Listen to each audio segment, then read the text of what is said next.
Hey everyone, and welcome to Crypto Conversations with Joe, episode number 2. There was a surprising number of people that told me they actually enjoyed this and would like me to continue. So we're going to do video number 2, which is going to be, based on the title you can tell, Crypto Tokenomics and Why They Matter. Because they really do. So I have my notes here. Don't mind me reading them because I'm a note guy. But what are crypto tokenomics and what does it matter? So first we got to ask, what is a crypto token? There's two types, a layer 1 and layer 2. To make it easy, a layer 1 does the job of verifying transactions. Layer 2 builds upon the system, makes it cheaper, faster, easier. Think of Polygon and ETH. There's a whole bunch that build onto ETH. You can go onto that, down that rabbit hole if you want. Or if it's easier to think of it this way, for people who aren't into crypto, think of it as the earth as layer 1 and bees as layer 2. Because without bees, you don't have life. It's just going to be nothing, right? Just a hunk of rock floating through space. So I kind of have a couple of points on what I look at before I invest into a coin or invest into anything, right? So I'm going to break it down for you guys. Number one is, are they clear and transparent? Do they tell you what they're going to do?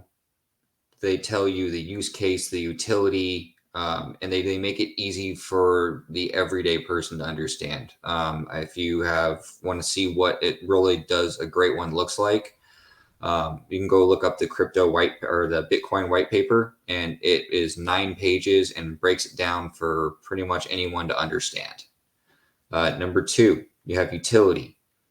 How does it fill a demand in the market? Is there an actual need for the product or the token or the project itself? Not like Shiba or Doge or whatever shitcoin you have out there. So one example of utility is Bitcoin solves the problem like we talked about yesterday of centralized banking and fractionalized reserve banking. Number 3, supply. How many are going to be out there? How many will ever be issued? Is it going to be a fixed supply or is it an infinite amount? How is it locked up with VCs and stuff like that? So another example for Bitcoin, because it's the easiest to describe, there's 21 million Bitcoin that'll ever be mined. There are arguments for that there will be even less than that because there are already people who have died not having left their keys or lost their keys and have lost tens of thousands, hundreds of thousands of Bitcoin, right? There's people very early on, there's reports of people losing desktops with 150,000 Bitcoin in a flood, weird stuff like that. Number 4 is going to be distribution. That kind of goes with, like we were talking about just a second ago, with distribution from venture capitalists, early investor types, how much of those coins are going to go to the market, stuff like that.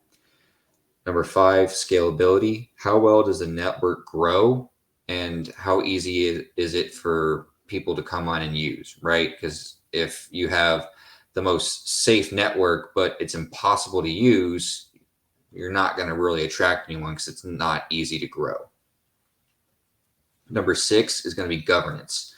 Do the holders of the token or the people who are working in the ecosystem, do they have a right to vote on chain decisions, right? So if you want to take an example, Ethereum, when people voted to fork from proof of work to proof of stake or vice versa, there was a select group of people who voted saying, no, we don't want to do this. We're going to stay over here in our own lane. You guys can go over there, but we're going to keep doing this. So because of how the governance works, they had the right to do that, right? You want to make sure that if 70% is being held by the company or some venture capitalists, they may not vote in the best interest or they may not make decisions that are in the best interest of the chain, but rather themselves. So that's never good, right? liquidity, how easy is it to use or to get and use? Again, Bitcoin, it's very easy to use. You can send it anywhere in the world, and you can go to any exchange and get Bitcoin. It's the number one thing that has listed on there. Number 8 is incentivization.